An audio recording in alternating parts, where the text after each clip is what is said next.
Hello, I'm Natalia Bilbao, and this is LA Currents. We live in a richly diverse country where different cultures coexist. Unfortunately, fear and hatred can sometimes jeopardize that harmony. With the current pandemic, there has been a rise in hate crimes against Asian Americans, which has highlighted the importance of the efforts organizations like Asian Americans Advancing Justice Los Angeles are doing to create a more equitable and harmonious society. With us today, we have Paul S. Chan, who is the chair of the board of directors of Asian Americans Advancing Justice Los Angeles. Thank you so much for being here, Paul. Hi, Natalia. Thank you for having me. So I guess the first question is, what is Asian Americans Advancing Justice Los Angeles? Sure. Advancing Justice LA, or AJLA, is the largest legal aid and direct services organization servicing the Asian American, Native Hawaiian, and Pacific Islander community.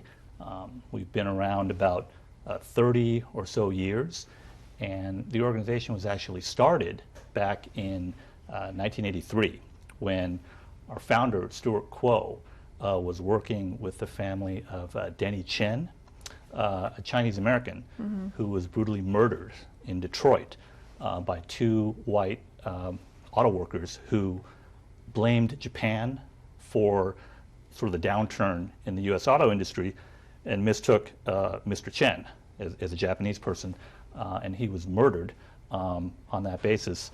And the organization, which was called the Asian American Pacific Legal Center at the time, worked with Mr. Chen's family to help them obtain redress.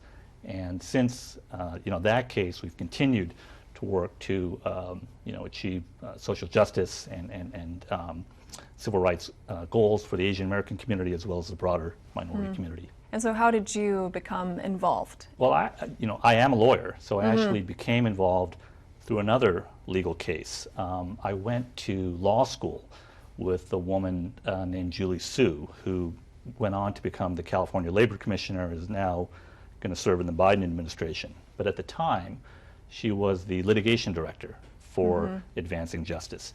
And she brought our law firm in on a case involving 72 Thai garment workers who were being held in a sweatshop in actual slave labor conditions here in El Monte. And they were held, they were forced to work in the sweatshop, manufacturing garments for manufacturers, retailers that we would all know.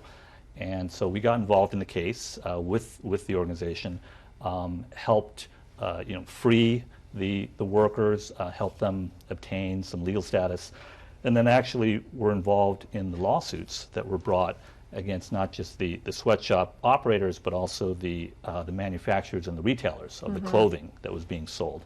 And so, we were able to help the organization obtain, a very successful settlement to help, the garment workers. And then we just sort of continued our relationship with the organization since then. I worked on a number of other pro bono cases with the group, and then I joined the board about 10 years ago because I wanted to be more involved, and then I became its chair within the last year. What other things do you bring in? Because you said the organization covers a lot of different fields and helps in different ways. So you specifically, what other areas do you oversee or do you collaborate with? Legal services is obviously, a big part of the organization, but it's not the only part.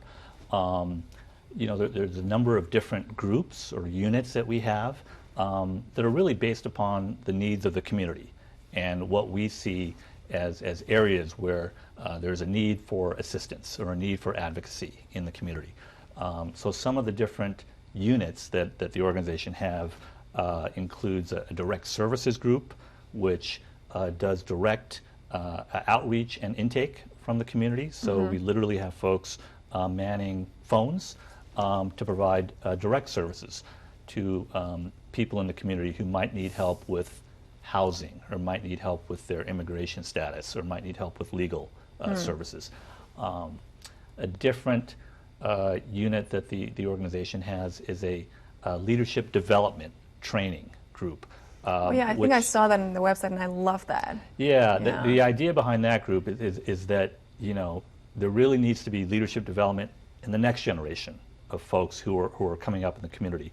And so the focus is providing training and education actually to a lot of young folks, students, high school students, who might someday be leaders or advocates for their community. So teaching them in sort of after-school sessions, how to be leaders, how to advocate and coalesce, their community, so that they might someday, accede to a leadership position. We also have, as you mentioned, sort of an impact litigation group, which is more focused directly on litigation that directly impacts the Asian American and broader minority community. And so this group will bring cases, challenging laws, challenging conduct by employers or by companies that discriminate against Asian Americans, whether it be in the area of employment or housing or sort of political, voting rights, things like that. So impact litigation has always been, a hallmark of the organization. So there are different areas where the group provides services. Another one is with respect to policy and legislative initiatives, helping to shape legislation that impacts the Asian American community, or taking positions and educating the community about propositions that might be on the ballot and what effect it might have on the community. So yes, even though I am a lawyer, the work of the group is certainly not contained to just sort of legal and litigation. It really does seek to provide services to the broader community based upon the needs of the community. How do you get all the funding for all these services that you provide? Really the hard work of the organization is done by our CEO, Connie Chung-Jo, and her fantastic team, and the folks who work in the organization every day, sort of manning the phones, providing services directly to the community. Sort of at the board level, the level that I work with, we try and support them, we try and help them by helping to obtain funding. And so, we rely upon public grants, we rely upon corporate donors, companies and foundations that support our mission and our cause, and we also rely upon direct contributions from members of the community. So we have a fantastic gala held every year that highlights the good work of the organization, and we welcome contributions big and small to those who want to support and join in the cause of the organization. So you hope to have this gala, I'm assuming in person maybe? We're hoping. We might have. We had it virtual last year, which I think was different. It was a little bit unique in terms of it was sort of watching a presentation. But yes, we definitely do hope to get back live because nothing can really match being able to be in the same room with members of the community, political leaders and folks who are working in the organization day to day, and it's really a lot more fun to be together live. Yeah. So how has the global pandemic impacted the efforts of the organization? There has been a significant rise in anti-Asian discrimination, anti-Asian harassment that's coincided with the onset of the pandemic. And the reasons for that are many. The political rhetoric of the last administration, referring to the Kung flu, referring to the China virus, certainly created an environment where this sort of conduct, is more prevalent. But I think, just sort of the stresses brought on by the pandemic itself, has caused, unfortunately, some folks in the community to think of people from China or Chinese Americans in particular as, having the virus or somehow being responsible for the virus. So one of the top priorities of our organization now is dealing with this rise in anti-Asian discrimination. So we do have a program dedicated, directly to trying to identify and report, instances of discrimination and harassment or violence, and provide redress, directly to victims. So we have folks who, as I said, are manning the phones in a lot of different languages and are available, for intake for people who might be who might have experienced, anti-Asian violence themselves, and can try and direct them, to the assistance they need. And then one of the programs that I'm really excited about, I actually took this training, is the organization is partnering with a training group to provide a bystander intervention training. That's so important. Sure. So important. Yeah, in the event of you witness, anti-Asian discrimination or harassment, this training actually helps you learn about different tactics that you might use, to intervene and hopefully stop or cut short, the conduct. Yeah. How to report it, how to record it on your phone, like, how far away to stand, how to provide assistance perhaps, to the victim to stay with them and try and put them at ease and get them the help they need, or how to ask for help, how to enlist others who are standing by. And so it's a sort of thing where, when it happens, it's unexpected, it's unwelcome, and it really helps to have something like this training in mind. And so that is a program that Advancing Justice is rolling out to the broader community in the coming months. I'm so happy to hear that because, we did talk earlier about this. Literally a week ago, I was in the subway with a friend of mine, and I experienced something that was just so shocking that I was not prepared for. Yeah. This Asian woman was in the same train as myself. We boarded it at the same time. And then these two men started, saying some really nasty words and intimidating this poor woman. And it was just horrible to experience that as a human being, and also to see that there was no one else doing nothing. And I remember looking at this woman and seeing her shaking and crying in fear. And my friend and I were like, we cannot, it's just, it's like a human responsibility that we have to act. And obviously I have no idea how those two men are going to react towards me, but at that moment it's like there's a woman in distress that did nothing to generate this behavior. So I guess I'm so happy to hear that you're doing something to educate people like myself who experience this. Sure. And we were able to leave the train with the women and then report that to the police that were in that station. But well, it's shocking. And, it is. It's just it happens when you least expect it. But it sounds like you did the right thing, and that's why training like this is important, because it's not always a case that necessarily you need to intervene and confront the people doing it. You don't want to put yourself in harm's way or make the situation worse. But there are things you can do, as you did, to try and assist the victim, get them out of harm's way, document the conduct, report it after the fact so that folks know what happened.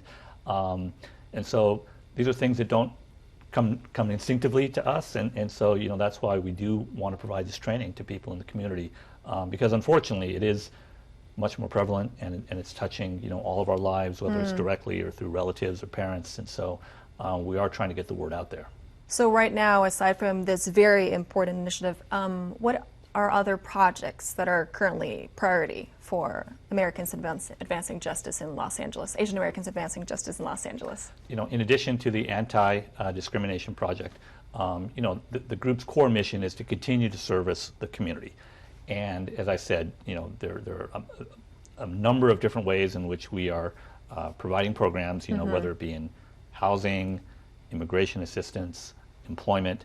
And I think sort of the changes or evolution in the group are not necessarily in providing more programs, but the scope in which we're trying to reach.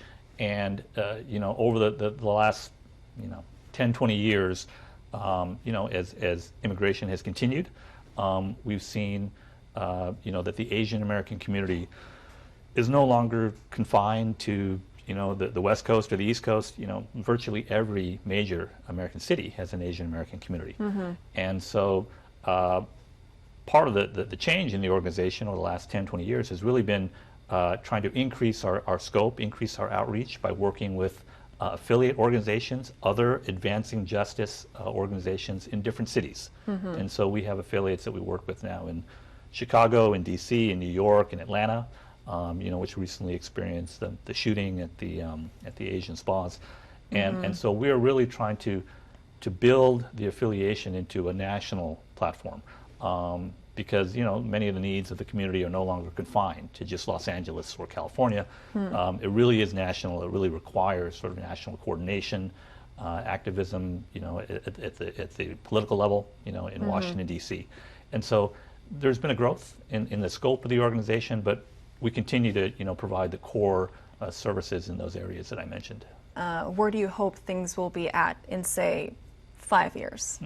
Obviously, we hope we won't need as much of this focus on anti-Asian discrimination, but I think we will continue to have that as one of the core programs. I think the hope is that we continue to get the word out, that we are here as a resource, and that we are available to assist communities locally as well as nationally. Because one of the challenges is not so much having the capacity to provide services, but getting the word out. Educating the community that we are here and educating the community about what we can do. With every year we have new members of the community who arrive, from different countries, who speak different languages. We were chatting earlier that one of the challenges of the organization is that the Asian American community is so diverse. It is not confined to Chinatown. It is not confined to Koreatown or Japanese Americans or Korean Americans. There's probably upwards of 40 different countries and languages, within our constituency that need to be serviced. And so I think our hope is that word continues to get out, that the organization is here and available to assist within this broader and more diverse group that we call the Asian American community. It's interesting that you talked about educating people. I think it's so important to get to the root of the problem, which I personally believe is ignorance, because we just, like me personally, I don't have the knowledge. Sure. And I was talking to a friend of mine, Julia Fong, and she was telling me about all the myths and misconceptions, like the model minority myth. Sure. What can you tell us about this? Education and sort of curriculum development is absolutely vital. And it is very much the case that we want to help educate the community, but in particular sort of younger folks, the next generation, about sort of historical legacies like the model minority myth, like the yellow peril myth. There's obviously been a history of anti-Asian discrimination in this country, unfortunately.